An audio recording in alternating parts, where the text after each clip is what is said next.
জয় মা তারা। নমস্কার, আমি জ্যোতিষী গৌতম কুমার।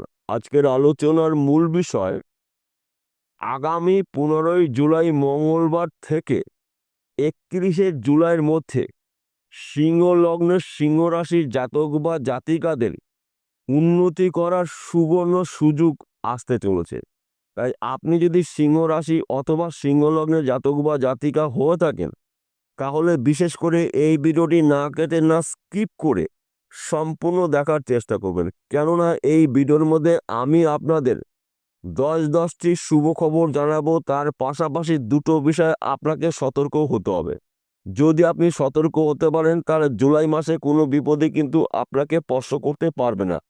তাছাড়া আমাদের জীবনে যখন শুভ সময় আসবে, শুভ সময়ের সঙ্গে কিন্তু অশুভ সময় থাকবে। অর্থাৎ বৈদিক জ্যোতিষ শাস্ত্র অনুসারে আপনার শুভ সময়টাকে আপনি সুযোগ বুঝে কাজগুলো করে দিতে পারবেন, এবং অশুভ সময়টাকে আপনাকে একটু এড়িয়ে যেতে হবে, আপনাকে একটু সাবধান হতে হবে। যদি আপনি একটু সতর্ক হতে পারেন, তাহলে কোনো বিপদে কিন্তু আপনাকে স্পর্শ করতে পারবে না। তাহলে বন্ধুরা, আসুন দেরি না করে মূল পর্বে যাওয়া যাক। কিন্তু ভিডিওটি শুরু করার আগে আমরা প্রথমে একটু জেনে নিই কোন দুটি গুরুগ্রহর আশীর্বাদে সিংহ রাশির জাতক বা জাতিকাদের জীবনে উন্নতি করার সুবর্ণ সুযোগ আসতে চলেছে।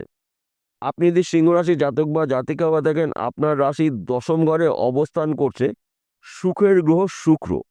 শুক্রকে মানা হয় সুখের গ্রহ, ধন সম্পত্তির কারগ্রহ শুক্র, উচ্চস্তরের আশা আকাঙ্ক্ষা ভোগ বিলাসিতার কারগ্রহ শুক্র।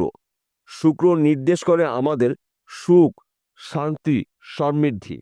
তাই শুক্র স্বক্ষেত্রে রয়েছে বৃষ রাশিতে, শুভ নক্ষত্র রয়েছে। তাছাড়া শুক্র কিন্তু মালব্য রাজ্য তৈরি করে দিয়েছে। সিংহ রাশি জাতক বা জাতিকারা মালামাল হতে চলেছে। তার পাশাপাশি সিংহ রাশির সাপেক্ষে একাদশ ঘরে অবস্থান করছে দেবগুরু বৃহস্পতি। দেবগুরু বৃহস্পতিকে মানা হয় এই 9টি গ্রহর মধ্যে শ্রেষ্ঠ গ্রহ, গুরু গ্রহ। দেবগুরু বৃহস্পতি অস্ত থেকে প্রবল শক্তি সঞ্চয় করে মিথুন রাশিতে উদয় হয়েছে। তাই এক কথাতে বলা যেতে পারে 9টি গ্রহর মধ্যে 2টি গ্রহ কিন্তু গুরু গ্রহ। শুক্রকে মানা হয় দৈত্যগুরু শুক্রাচার্য, এবং দেবগুরু বৃহস্পতিকে মানা হয় দেবগুরু বৃহস্পতি। তাই এই 2টি গুরু গ্রহর আশীর্বাদে আপনার জীবনে আসবে নানা জায়গার থেকে শুভ খবর, নানা দিক থেকে কাজের খবর পাবেন, গোপন শত্রু নাশ হতে চলেছে। আপনি বেকার বা বেরোজগার থাকেন, কাজকর্মগুলো পেতে চলেছেন। বিদেশে যাওয়ার জন্য চেষ্টা করেছেন, বিদেশ যাত্রা আপনার জন্য শুভ রয়েছে। আপনি যদি বিদেশে যেতে পারেন, আপনার স্বপ্নগুলো পূর্ণ করতে পারেন। 2টি গুরু গ্রহর আশীর্বাদে আপনারা এই সময়টা কিন্তু প্রচুর আয় উপার্জন করার সুযোগ পাবেন। অনেক দিনের আটকে থাকা কাজ আপনি শুরু করতে পারেন। অনেক দিনের স্বপ্ন আপনার পূরণ হতে পারে।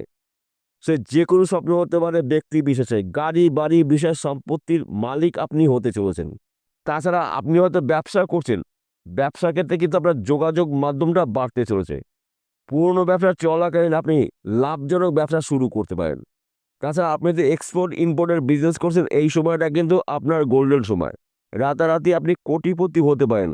2টি গ্রহর আশীর্বাদে আপনারা রাজ করতে চলেছেন, এবং এই সময়টা কিন্তু আপনার শরীর মন ভালো থাকবে। সন্তান সুখ প্রাপ্তি রয়েছে, স্বামী স্ত্রীর সুখ প্রাপ্তি, দাদা বা ভাইয়ের পুরো সাপোর্ট পেতে চলেছেন, পিতা মাতার সাপোর্ট পেতে চলেছেন। কিন্তু আপনার ক্রোধকে নিয়ন্ত্রণ করতে হবে, আপনার জেদকে নিয়ন্ত্রণ করতে হবে, কাজের উপরে আপনার অ্যাক্টিভ থাকতে হবে। কেননা এই 2টি গ্রহ শুভ রয়েছে, কিন্তু কর্ম আপনাকেই করতে হবে, উন্নতি কিন্তু আপনার হাত ধরেই আসবে। তাই আপনি আপনার কর্মকে বেছে নিন। দেখুন, আপনার জীবনে যা কিছু ঘটবে তা আপনি কখনোই কল্পনা করতে পারেননি। তাছাড়া এই সময়টা কিন্তু আপনার হঠাৎ অর্থ প্রাপ্তি রয়েছে। সেই অর্থ ফটকায় বিজনেসে আসতে পারে, পৈতৃক সম্পত্তি পেতে পারেন, মাতুল বাড়ি সম্পত্তি পেতে পারেন, শ্বশুরবাড়ি সম্পত্তি পেতে পারেন, গুপ্তধন পেতে পারেন, এমনকি মৃত কোনো ব্যক্তির সম্পত্তি আপনি পেতে পারেন। 2টি গ্রহর কৃপা আশীর্বাদে আপনারা কিন্তু আপনাদের ব্যক্তি বিশেষের স্বপ্নগুলো পূর্ণ করতে চলেছেন।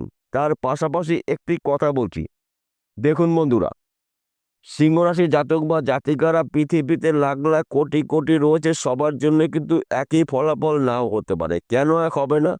আপনার জন্ম কুণ্ডলিতে যদি দেবগুরু বৃহস্পতি শুভ থাকে, অবশ্যই শুভত্বগুলো আপনি পাবেন। এবং আপনার জন্মকুণ্ডলিতে দৈত্যগুরু শুক্র শুভ অবস্থা থাকে, শুক্র গ্রহ শুভ ফলগুলো আপনি পাবেন। আর যদি দুটি গ্রহের মধ্যে একটি গ্রহ অশুভ অবস্থা থাকে তাহলে কিন্তু আপনার উন্নতি করার ক্ষেত্রে বাধা হতে পারে। তাহলে আপনাকে কি করতে হবে, আপনার জন্মকুণ্ডলী অভিজ্ঞ জ্যোতিষ দিয়ে বিচার করে নিন। যেই গ্রহটা অশুভ অবস্থা রয়েছে সেই গ্রহর প্রতিকার প্রতিবিধান করে নেবেন জ্যোতিষী পরামর্শ মেনে বা শুনে। তার পাশাপাশি ভাগ্য ভাবকেও আপনাকে বিচার করতে হবে। ভাগ্য যদি সাথ না দেয় তাহলে কিন্তু আপনি উন্নতি করার ক্ষেত্রে অনেক ক্ষেত্রে পিছিয়ে যাবেন। তাই ভাগ্য ভাবকেও গুরুত্ব দিতেই হবে। ভাগ্য এবং কর্ম যখনই অ্যাডজাস্ট হবে তখনই কিন্তু আপনি টার্গেটগুলো পূর্ণ করতে পারেন। একাধিক জায়গাতে কিন্তু আপনি লাভের খবর পাবেন, কিন্তু এই দুটি গ্রহ শুভ অবশ্য থাকতে। তাই এই দুটি গ্রহ কিন্তু আপনার জন্মকুণ্ডলিতে শুভ অবস্থায় থাকতে হবে। তাই বন্ধু, গুলিয়ে ফেললে চলবে না। তার পাশাপাশি আপনি যদি এক্সপোর্ট ইম্পোর্টের বিজনেস করেন এই সময়টা কিন্তু আপনার লাভজনক কিছু ঘটনা ঘটবে। চতুর্দিক থেকে আপনি আর্থিক উন্নতি করার সুযোগ পাবেন। আপনি যদি অনলাইনে কোনো কাজে আমাদের যুক্ত রয়েছেন, মার্কেটিং করছেন, শেয়ার বাজারে লগ্নি করছেন, বেটিং করছেন, পেশাগত লটারি টিকিট বিক্রি করছেন, এখান থেকেও কিন্তু আপনার ভাগ্যের চাকা ঘুরে যেতে পারে। রাতারাতি আপনি একজন মহা কোটিপতি হতে পারেন এই দুটি গ্রহের কৃপা আশীর্বাদে। এবং এই সময়টা কিন্তু আপনার সম্মান প্রাপ্তি রয়েছে। যেখানে সম্মান হারিয়েছেন সেখান থেকে সম্মান পাবেন। যদিও আপনার রাশিতে শনিদেবের ঢাইয়া চলছে, তথাপিও এই দুটি গুরুগ্রহর আশীর্বাদে আপনি জুলাই মাসটি রাজ করতে চলেছেন। একাধিক জায়গাতে কাজের খবর পাবেন, একাধিক জায়গাতে আর্থিক উন্নতি করার সুযোগ আসবে, গোপন শত্রু নাশ হবে।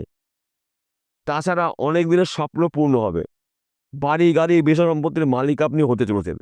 এক কথাতে বলা যেতে পারে ব্যাংকে টাকা রাখার মতন পরিস্থিতি আপনার হতে পারে। তাই আপনারা এই শুভ সময়টা অবহেলা অপচয় না করে টার্গেটগুলো পূর্ণ করুন, স্বপ্নগুলো পূর্ণ করুন। দেখুন আপনার জীবনে যা কিছু ঘটবে মঙ্গলময় কিছু ঘটনা ঘটবে। এই হলো 10টি শুভ খবর, আমি আপনাকে একটি একটি করে ধরে ধরে বললাম। এইবার আসুন জেনে নেওয়া যাক কোন দুটো বিষয়ে আপনাকে সতর্ক থাকতে হবে। প্রথমত, আপনার রাশিতে শনিদেবের ঢাইয়া চলছে। এই সময়টা কিন্তু আপনি কারো সঙ্গে কোনো ধরনের তর্ক ঝুট ঝামেলার মধ্যে অংশগ্রহণ করবেন না। এবং আপনি যদি যানবাহন চালান, 2 চাকা হতে পারে, 4 চাকা হতে পারে, গাড়ি সাবধানে চালাবেন, গাড়ি নিয়ন্ত্রণ রেখে গাড়ি চালাবেন, রাস্তা দেখে পারাপার করবেন। এবং এই সময়টা কিন্তু আপনি যতটা পারবেন গোপন কথাগুলো গোপন রাখার চেষ্টা করবেন। যদি আপনার গোপন কথা অন্য কোনো ব্যক্তির কানে গিয়ে পৌঁছিয়ে যায়, সেই ব্যক্তি কিন্তু আপনার গোপনে ক্ষতি করতে পারে। যেহেতু সিংহ রাশি জাতক বা জাতিকাদের গোপন শত্রু বেশি থাকে। কেন গোপন শত্রু বেশি থাকে? সিংহ রাশিকে দেখে অনেক রাশি কিন্তু এড়িয়ে যায়, কারণ তাদের তেজ, তাদের ক্রোধ, জেদ কেড়ে ভয় পায়। তাই আপনাদের গোপন শত্রু কিন্তু তৈরি হয়। তাই এই সময়টা কিন্তু আপনাকে মুখে লাগাম দিতে হবে। এমন কিছু কথা কারোর সঙ্গে শেয়ার করবেন না যেই কথাটার জন্য আপনার জীবনে চরম ক্ষতি হতে পারে, সম্মানহানি হতে পারে, আর্থিক ক্ষতি হতে পারে, গোপন শত্রু তৈরি হতে পারে। তাই এই কথাগুলো এই সময়টা কার সঙ্গে আলোচনা না করাটাই কিন্তু মঙ্গল। যদি এই বিষয়গুলো আপনি একটু মেনে চলতে পারেন তাহলে আপনি এই জুলাই মাসে যা উন্নতি করবেন চোখে পড়ার মতন। তার পাশাপাশি আরেকটি কথা বলছি, প্রথমত আপনার ধৈর্য, আপনার চেষ্টা, আপনার পরিশ্রমও কিন্তু আপনার স্বপ্নগুলো একটি একটি করে পূর্ণ করবে। তাই আপনাকে ধৈর্য হারালে চলবে না, চেষ্টা চালিয়ে যেতে হবে এবং পরিশ্রম কিন্তু আপনাকে করতে হবে। যদি আপনি 3টি বিষয়কে সঙ্গে নিয়ে চলতে পারেন তাহলে আপনার জীবনে ঝড়ের গতিতে উন্নতি আসবে এই জুলাই মাসে। বিষয়টা বোঝা গেল? নমস্কার বন্ধুরা, আবার দেখা হবে।